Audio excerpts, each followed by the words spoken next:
The Adventures of Alice in Wonderland by Lewis Carroll.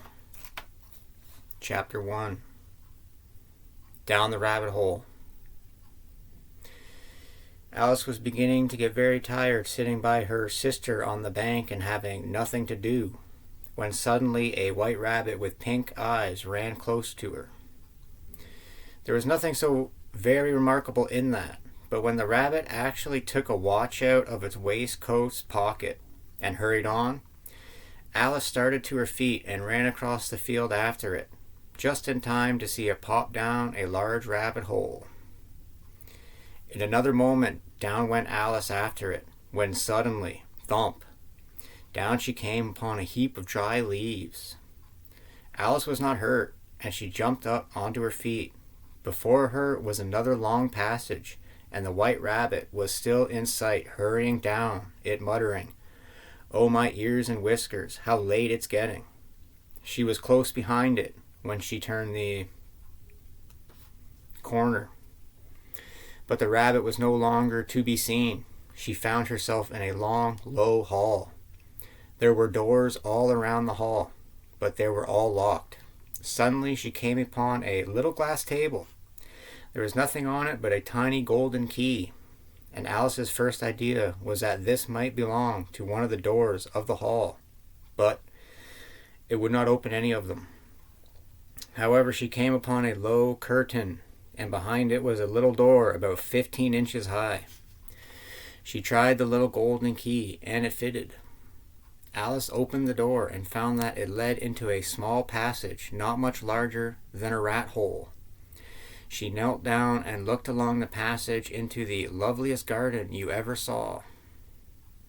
She went back to the table, half hoping she might find another key on it, or at any rate a book of rules for shutting people up like a telescopes.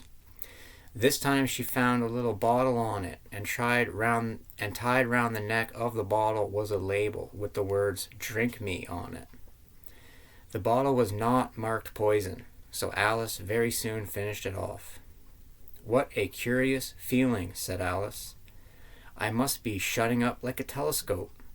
She was now only 10 inches high, so she decided on going into the garden at once. But when she got to the door, she found she had forgotten the key, and when she went back to the table, she found she could not reach it. And so the poor little thing sat down and cried. Soon her eye fell on a little glass bottle that was laying under the table. She found it a very small cake, on which the words "Eat me" were marked in currants. "Well, I'll eat it," said Alice, "and if it makes me grow larger, I can reach the key, and if it makes me grow smaller, I can creep under the door." So she set to work and very soon finished off the cake. Chapter 2. Pool of Tears. "Curiouser and curiouser," cried Alice. "Now I'm opening up like the largest telescope that ever was."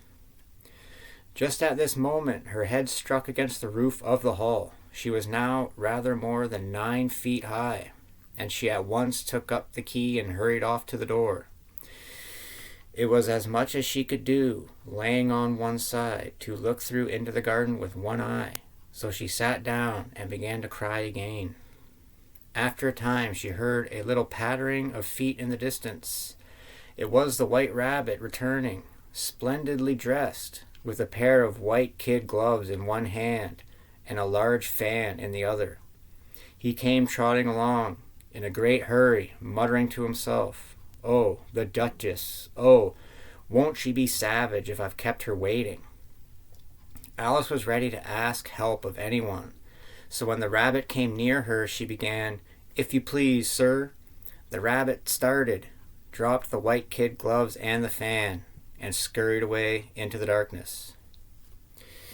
Alice took up the fan and gloves and kept fanning herself all the time she went on talking. "Dear, dear, how queer everything is today." As she said this, she looked down at her hands and was surprised to see that she had put on one of the rabbit's gloves. "How can I have done that?" she thought. "I must be growing small again." She got up and went to the table to measure herself by it, and found that she was now only 2 feet high, and was going on shrinking. She soon found out that the cause of this was the fan, and she dropped it just in time to avoid shrinking away altogether. "That was a narrow escape," said Alice, a good deal frightened at the sudden change. "And now for the garden." But alas, the little door was shut again, and the little golden key was lying on the table as before, and things are worse than ever, thought the poor child. As she said these words, her foot slipped, and she was up to her chin in salt water. Her first idea was that she somehow fallen into the sea, but she soon made out that she was in a pool of tears which she had wept when she was 9 feet high. Just then she heard something splashing about in the pool, and she soon made out that it was a mouse. Would it be of any use now, thought Alice, to speak to this mouse? Everything is so out of the way down here that I should think verily likely it could talk. So she began, "Oh, mouse, do you know the way out of this pool?" The mouse looked at her rather inquisitively, but it said nothing. "Perhaps it doesn't understand English," thought Alice. "I dare say it's a French mouse." So she began again. "Où est ma chatte?" The mouse gave a sudden leap. "Oh, I beg your pardon," cried Alice. "I quite forgot you didn't like cats." "Not like cats," cried the mouse. "Would you like cats if you were me?" "Well, perhaps not," said Alice, in a soothing tone. Are you fond of dogs?" "Oh dear, I'm afraid I've offended it again." For the mouse was swimming away from her as hard as it could. So she called softly after it, "Mouse dear, do come back again. We won't talk about them cats or dogs either, if you don't like them." When the mouse heard this, it turned round and swam slowly back to her. Its face was quite pale, and it said, "Let us get to the shore, and then I'll tell you my history, and you'll understand why it is I hate cats and dogs." It was high time to go, for the pool was getting quite crowded with the birds and animals. There were a duck and a dodo, a lory and an eaglet, and several other curious creatures, and the whole party swam to the shore. Chapter 3. A Curious Race and a Long Tail. They were a queer-looking party that assembled on the bank. The first question, of course, was how to get dry again. They had a consultation about this. "What I say," said the dodo, "is that the best thing to get us dry would be a caucus race." First, it marked out a race course in a sort of circle, and then all the party were placed along the course, here and there. They began running when they liked, and left off when they liked, so that it was not easy to know when the race was over. However, when they had been running half an hour or so, and were quite dry again, the dodo suddenly called out, "The race is over," and they all crowded round it, asking, "But who has won?" "Everybody has won, and all must have prizes," answered the dodo. "But who is to give the prizes?" Quite a chorus of voices asked. "Why, she, of course," said the dodo, pointing to Alice, and the whole party crowded round her, calling out, "Prizes!" Alice had no idea what to do, and in despair she put her hand in her pocket and pulled out a box of comfits and handed them round as prizes. They were exactly one apiece all round. "But she must have a prize herself, you know," said the mouse. "Of course," the dodo replied very gravely. "What else have you got in your pocket?" it went on, turning to Alice. "Only a thimble," said Alice. "Hand it over here," said the dodo. Then they all crowded round her while the dodo solemnly presented the thimble, saying, "We beg your acceptance of this elegant thimble." And they all cheered. Then they sat down again in a ring. You promised to tell me your history, said Alice to the mouse, and why it is you hate C and D, she added in a whisper. Mine is a long and sad tale, said the mouse, sighing. It is a long tale, certainly, said Alice, looking down with wonder at the mouse's tail. But why do you call it sad? And she kept on puzzling about it while the mouse was speaking, so that her idea of the tale was something like this. Furry said to a mouse that he met in the house, let us both go to the law. I will prosecute you. Come, I'll take no denial. We must have the trial. For really this morning I've nothing to do, said the mouse to the cure. Such a trial, dear sir, with no jury or judge, would be wasting our breath. I'll be judge, I'll be jury, said cunning old Fury. I'll tell the whole cause and condemn you to death. You are not attending, said the mouse to Alice severely. What are you thinking of? I beg your pardon, said Alice. You had got to the fifth bend, I think? I had not, cried the mouse angrily. A knot, said Alice. Oh, do let me help you undo it. You insult me by talking such nonsense, said the mouse, getting up and walking away. I didn't mean it, pleaded poor Alice. The mouse only growled in reply. I wish I had our Diana here. I know I do, said Alice aloud. She'd soon fetch it back. And who is Diana? Said the Lory. Alice replied, Diana's our cat. And she's such a capital one for catching mice. You can't think. And oh, I wish you could see her after the birds. This speech caused a remarkable sensation among the party. Some of the birds hurried off at once, and on various pretexts they all moved off, and Alice was soon left alone. I wish I hadn't mentioned Diana, she said to herself. In a little while she again heard a little pattering of footsteps, and she looked up eagerly, hoping that the mouse was coming back to finish his story. Chapter 4. The Rabbit Sends in a Little Bill. It was the white rabbit, and it was looking anxiously about it, as if it had lost something, and she heard it muttering, the Duchess. Oh, my dear paws. Oh, my fur and whiskers. She'll get me executed, as sure as ferrets are ferrets. Where can I have dropped them? Very soon the rabbit noticed Alice, and called out in an angry tone, Why, Mary Ann, what are you doing out here? Run home this moment and fetch me a pair of gloves and a fan. And Alice was so much frightened that she ran off at once in the direction it pointed to, without trying to explain the mistake it had made. He took me for his housemaid, she said. How surprised he'll be when he finds out who I am. But I'd better take him his fan and gloves, if I can find them.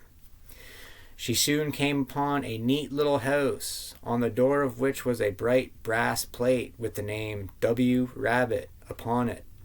She went in without knocking, and hurried upstairs in great fear lest she could meet the real Mary Ann, and she turned out of the house before she had found the fan and gloves. She found her way into a tidy little room with a table in the window, and on it a fan and 3 pairs of tiny white kid gloves. She took up the fan and a pair of gloves, when her eyes fell upon a little bottle that stood near the looking-glass. There was no label this time with the words "Drink me," but nevertheless she uncorked it and put it to her lips. I know something interesting is sure to happen, she said, whenever I eat or drink anything, so I'll just see what this bottle does. I do hope it'll make me grow large again. It did so indeed, and before she had drank half the bottle, she found her head pressing against the ceiling. She put down the bottle, saying, That's quite enough. I hope I shan't grow any more. As it is, I can't even get out of the door. After a few minutes, she heard a voice outside and stopped to listen. Mary Ann, said the voice, Fetch me my gloves this moment." Presently the rabbit came up to the door and tried to open it, but as the door opened inwards and Alice's elbow was pressed hard against it, that attempt proved a failure. Alice heard it say to itself, "Then I'll go around and get in the window."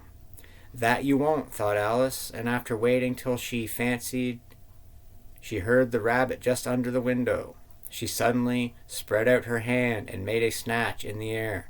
She did not get a hold of anything, but she heard a little shriek and a fall, and a crash of broken glass, from which she concluded it had fallen into a cucumber frame.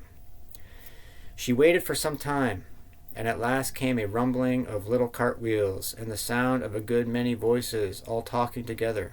She made out the words, "Where's the other ladder? Why, I had to bring but one out. Bill's got the other.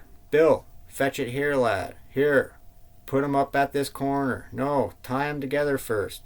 They don't reach half high enough yet. Oh, they'll do well enough. Don't be particular. Here, Bill, catch hold of this rope. Will the roof bear? Mind that loose slat. Oh, it's coming down. Heads below." A loud crash. "Now who did that? It was Bill, I fancy. Who's to go to town? Who's to go down the chimney?" "Nay, I shan't. You do it." "That I won't then. Bill's to go down. Here, Bill, the master says you've got to go down the chimney." "Oh, so Bill's got to go down the chimney, has he?" said Alice to herself. "Why they seem to put everything upon Bill. I wouldn't be in Bill's place for a good deal. This fireplace is narrow, to be sure, but I think I can kick a little." She drew her foot as far down the chimney as she could, and waited till she heard a little animal scratching and scrabbling about in the chimney close above her. Then, saying, "This is Bill," she gave one sharp kick. The first thing she heard was a general chorus of "There goes Bill." Then the rabbit's voice alone, "Catch him, you by the hedge." Then silence, and then another confusion of voices. "Hold up his head. Brandy now. Don't choke him. How was it, old fellow? What happened to you? Tell us all about it." At last came a little feeble, squeaking voice. "Well, I hardly know. No more. Thank ye. I'm better now. But I'm a deal too flustered to tell you. All I know is something comes at me like a jack-in-the-box, and up I goes like a skyrocket." "So you did, old fellow," said the others. "We must burn the house down," said the rabbit's voice. And Alice called out loudly, "If you do, I'll set Deanne at you." There was a dead silence instantly. After a minute or two they began moving about again, and Alice heard the rabbit say, "A barrowful will do to begin with." A barrowful of what? Thought Alice. But she had not long to doubt, for the next moment a shower of little pebbles came rattling in at the window, and some of them hit her in the face. Alice noticed with some surprise that the pebbles were all turning into little cakes as they lay on the floor. So she swallowed one of the cakes, and was delighted to find that she began to shrink directly. As soon as she was small enough to get through the door, she ran out of the house and found quite a crowd of little animals and birds waiting outside. The poor little lizard, Bill, was in the middle, being held up by 2 guinea pigs, who were giving it something out of a bottle. They all made a rush at Alice the moment she appeared, but she ran off as hard as she could, and soon found herself safe in a thick wood. "The first thing I've got to do," said Alice, as she wandered about in the wood, "is to grow to my right size again. And the second thing is to find my way into that lovely garden. I suppose I ought to eat or drink something or other, but the great question is, what?" There was a large mushroom growing near her, about the same height as herself. She stretched herself up on tiptoe and peeped over the edge, and her eyes immediately met those of a large caterpillar that was sitting on the top with its arms folded, smoking a hookah.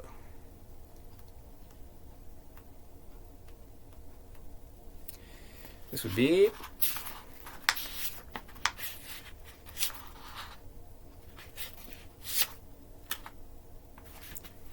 Chapter 5. Advice from a Caterpillar. "Who are you?" said the caterpillar. Actually, this would be chapter 4. This was not an encouraging opening for a conversation. Alice replied, rather shyly, I hardly know, sir, just at present." "What do you mean by that?" said the caterpillar. "Explain yourself." "I can't explain myself, I'm afraid, sir," said Alice, "because I'm not myself, you see." "I don't see," said the caterpillar. "I'm afraid I can't put it more clearly," Alice replied politely, "for being so many different sizes in a day is very confusing." "It isn't," said the caterpillar. "Well, perhaps you haven't found it so yet," said Alice, "but when you have to turn into a chrysalis, and then after that into a butterfly, I should think you'll feel it a little queer, won't you?" "Not a bit," said the caterpillar. "Well, perhaps your feelings may be different," said Alice. "All I know is it would feel very queer to me."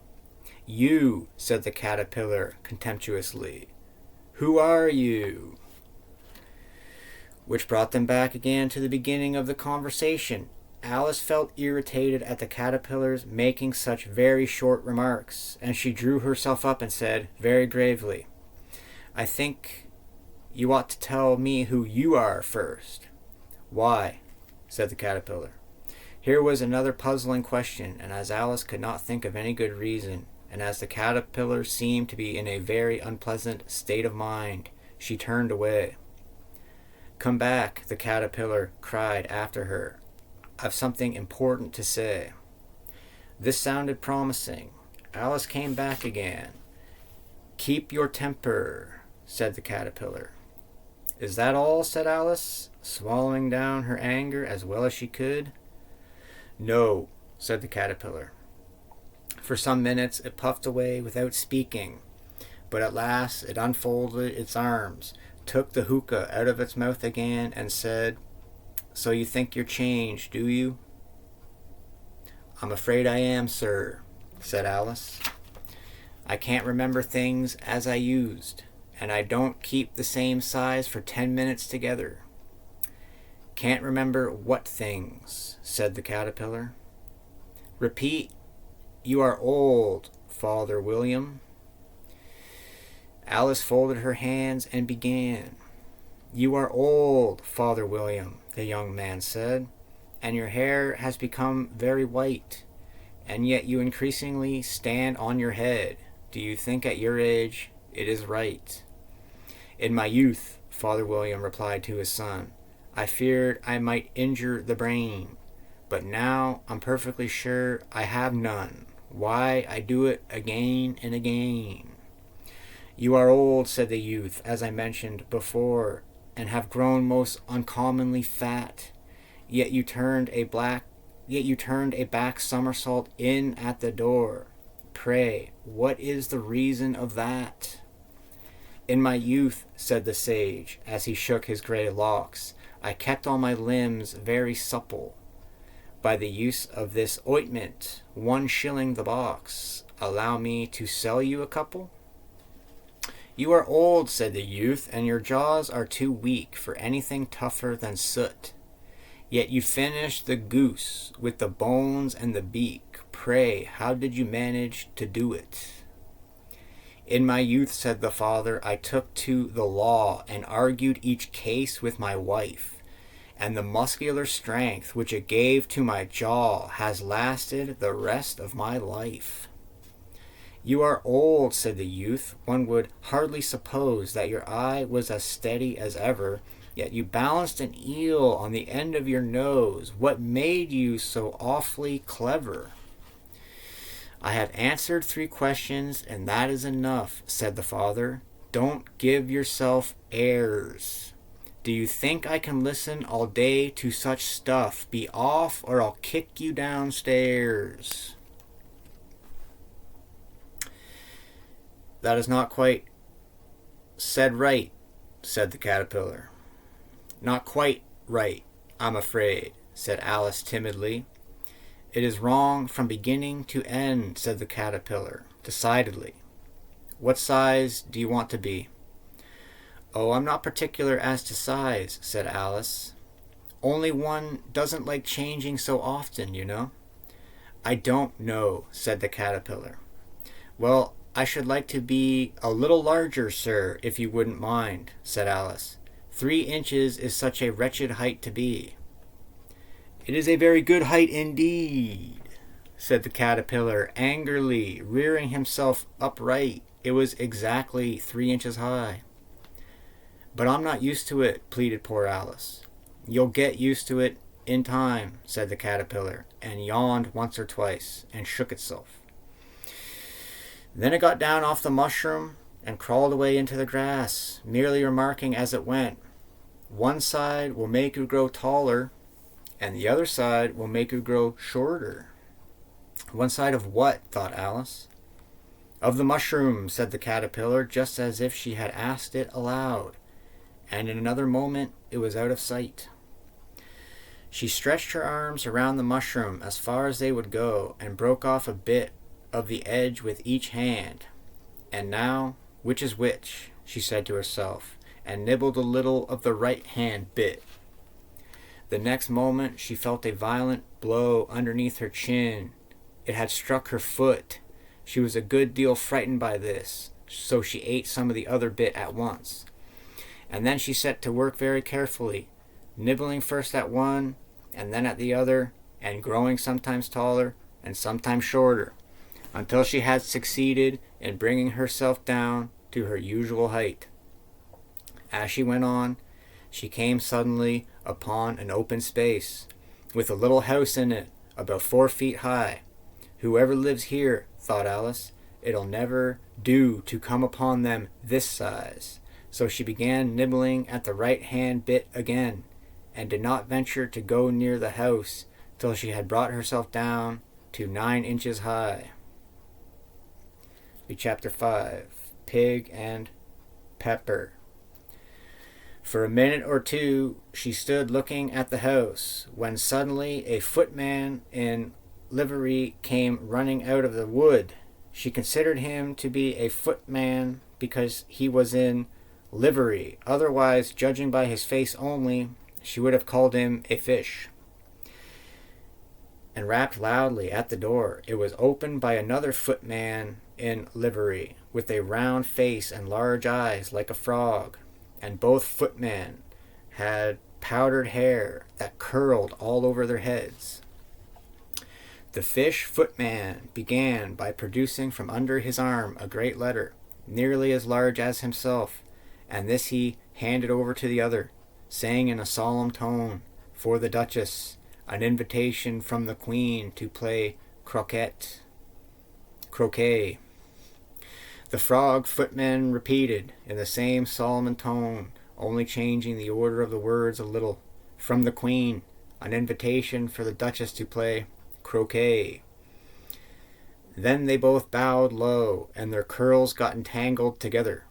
Alice laughed so much at this that she had to run back into the wood for fear of their hearing her, and when she next peeped out, the fish footman was gone, and the other was sitting on the ground near the door, staring stupidly up into the sky. She opened the door and went in. It led right into a large kitchen, which was full of smoke from one end to the other. The Duchess was sitting on a 3-legged stool in the middle, nursing a baby. The cook was leaning over the fire, stirring a large cauldron which seemed to be full of soup. "There's certainly too much pepper in that soup," Alice said to herself, as well as she could for sneezing. There was certainly too much of it in the air. Even the Duchess sneezed occasionally, and the baby was sneezing and howling alternately without a moment's pause.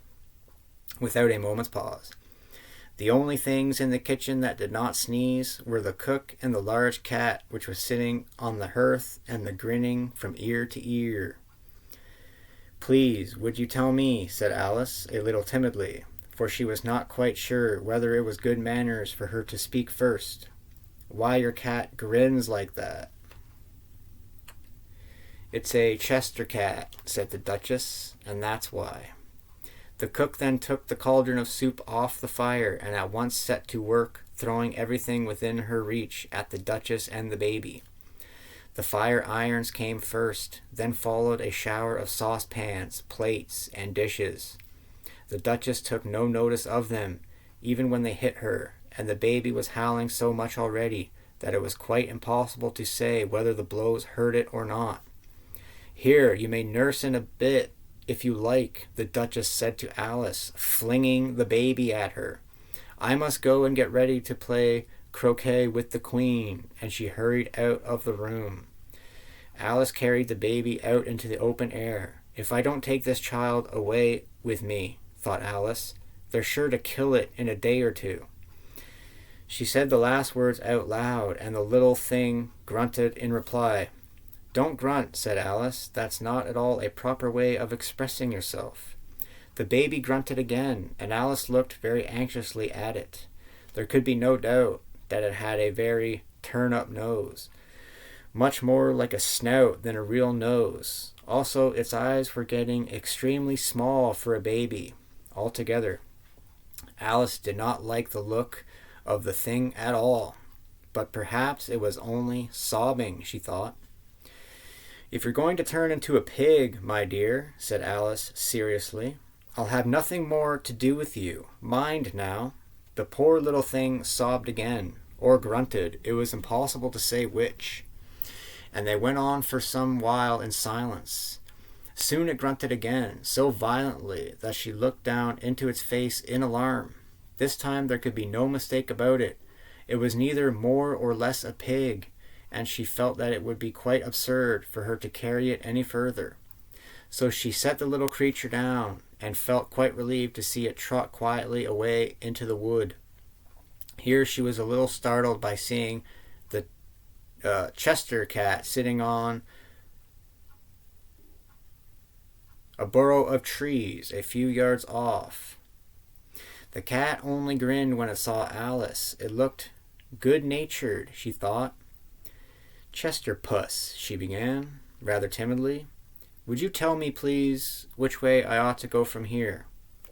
"That depends a good deal on where you want to go to," said the cat. "I don't much care where," said Alice. "Then it doesn't matter which way you go," said the cat. "So as long as I'm somewhere," Alice added as an explanation. "Oh, you're sure to do that," said the cat, "if you only walk long enough." Alice felt that this could not be denied, so she tried another question. "What sort of people live about here?" "In that direction," the cat said, waving his right paw round, "lives the Hatter. In that direction," waving the other paw, "lives a March Hare. Visit either you like. They're both mad." Then the cat vanished. Alice waited a little, half expecting to see it again, but it did not appear, and after a minute or two she walked on in the direction in which the March Hare was said to live. She had not gone far before she came in sight of the house of the March Hare. She thought it must be the right house, because the chimneys were shaped like ears, and the roof was thatted with fur. It was so large a house that she did not like to go nearer till she had nibbled some more of the left-hand bit of mushroom and raised herself to about 2 feet high. Chapter 6, A Mad Tea Party. There was a table set out under a tree in front of the house, and the March Hare and the Hatter were having tea at it. A dormouse was sitting between them, fast asleep, and the other two were using it as a cushion, resting their elbows on it, and talking over its head. The table was a large one, but the three were all crowded together at one corner of it. "No room," they cried out when they saw Alice coming. "There's plenty of room," said Alice, and she sat down in a large armchair at one end of the table. "Have some wine?" the March Hare said in an encouraging tone. Alice looked all round the table, but there was nothing on it but tea. "I don't see any wine," she remarked. "There isn't any," said the March Hare. "Then it wasn't very civil of you to offer it," said Alice angrily. "It wasn't very civil of you to sit down without being invited," said the March Hare. "I didn't know it was your table," said Alice. "It's laid for a great many more than 3. "Your hair wants cutting," said the Hatter. He had been looking at Alice for some time with great curiosity, and this was his first speech. "You should learn not to make personal remarks," said Alice, with some severity. "It's very rude." The Hatter opened his eyes very wide on hearing this, but all he said was, "Why is a raven like a writing desk?" "Come, we shall have some fun now," thought Alice. "I'm glad they're begun asking riddles. I believe I can guess that," she added aloud. "Do you mean that you think that you can find out the answer to it?" said the Mad Hatter. "Exactly," said Alice. "Then you should say what you mean," the March Hatter went on. "I do," Alice hastily replied. At least, I mean what I say. That's the same thing, you know." "Not the same thing a bit," said the Hatter. "Why, you might just as well say that I see what I eat is the same thing as I eat what I see." "You might just as well say," added the March Hare, "that I like what I get is the same thing as I get what I like." The Hatter was the first to break the silence. "What day of the month is it?" he said, turning to Alice. He had taken his watch out of his pocket and was looking at it uneasily, shaking it every now and then and holding it to his ear. Alice considered it a little, and then said, "The 4th. "2 days wrong," sighed the Hatter. "I told you butter wouldn't suit the works," he added, looking angrily at the March Hare. "It was the best butter," the March Hare meekly replied. "Yes, but some crumbs must have got in as well," the Hatter grumbled. "You shouldn't have put it in with the bread knife." The March Hare took the watch and looked at it gloomingly. Then he dipped it into his cup of tea and looked at it again, but he could think of nothing better to say than his first remark. "It was the best butter, you know." "Have you guessed the riddle yet?" the Hatter said, turning to Alice again.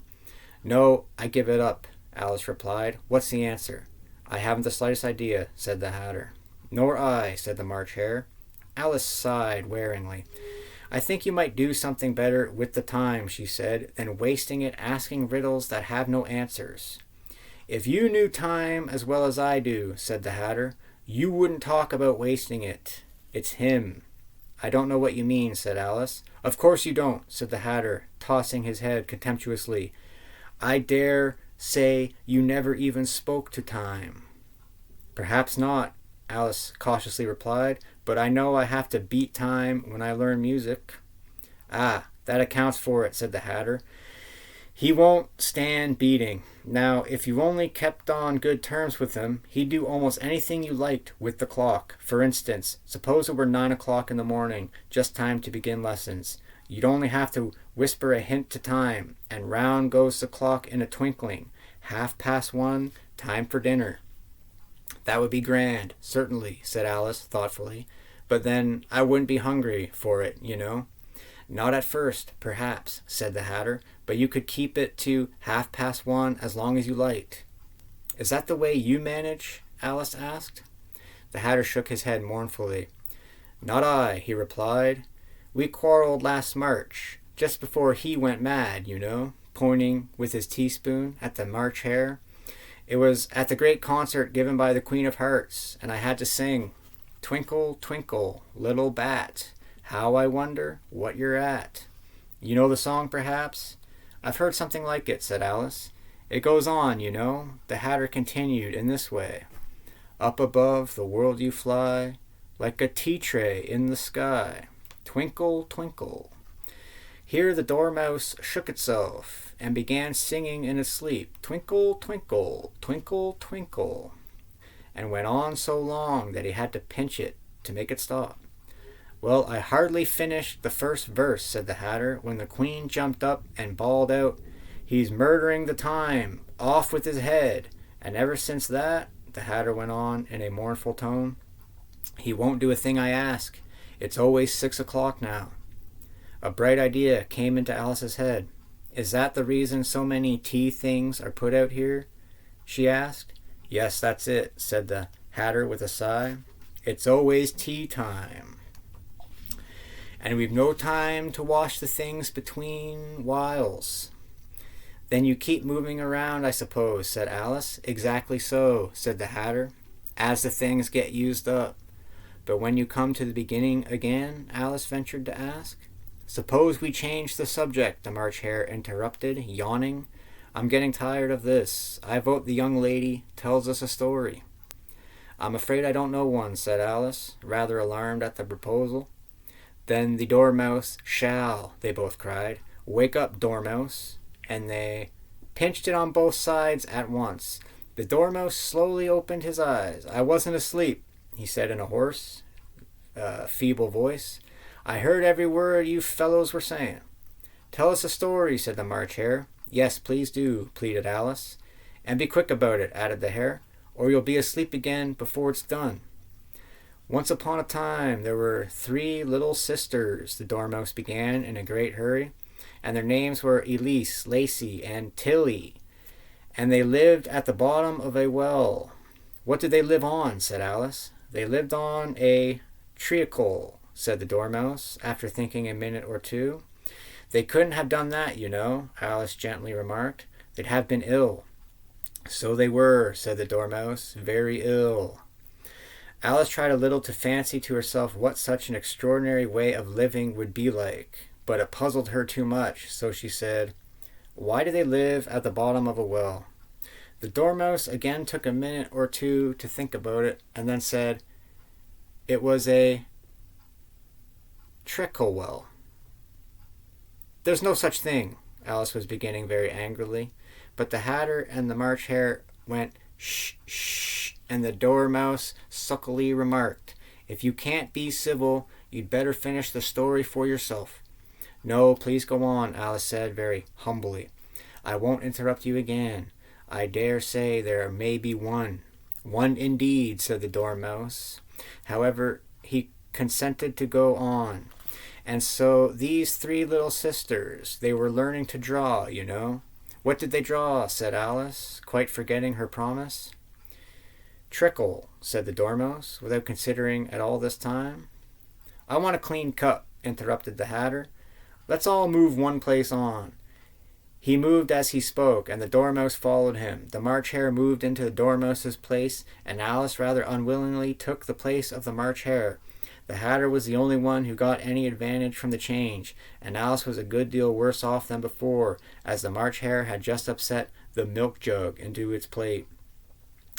Alice did not wish to offend the Dormouse again, so she began very cautiously. But I don't understand. Where did they draw the trickle from? You can draw water out of a water well, said the Hatter, so I should think you could draw trickle out of a trickle well, eh, stupid? But they were in the well, Alice said to the Dormouse, not choosing to notice this last remark. Of course they were, said the Dormouse. Well in.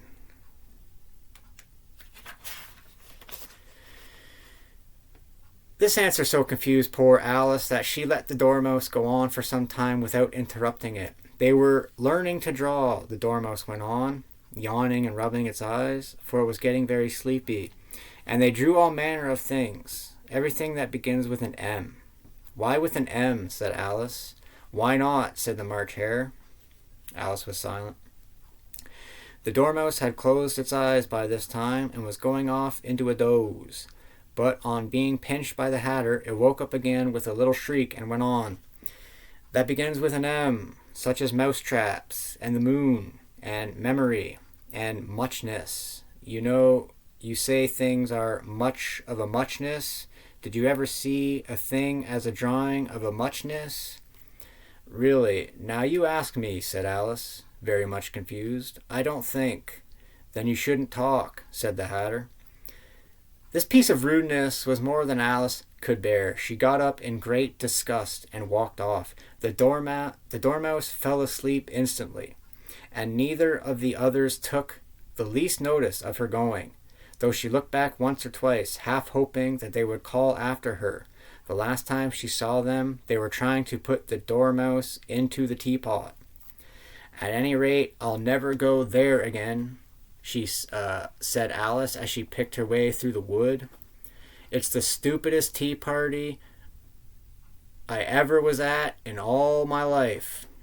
Just as she said this, she noticed that one of the trees had a door leading right into it. That's very curious, she thought, but everything's curious today. I think I may as well go in at once. And in she went. Once more she found herself in a long hall and close to the little glass table. Now I'll manage better this time, she said to herself, and began by taking the little golden key and unlocking the door that led into the garden. Then she set to work nibbling at the mushroom. She had kept a piece of it in her pocket, till she was about a foot high. Then she walked down the little passage, and then she found herself at last in the beautiful garden, among the bright flower beds and the cool fountains. And that'd be part 1 of Alice in Wonderland. Alright, stay tuned for part 2.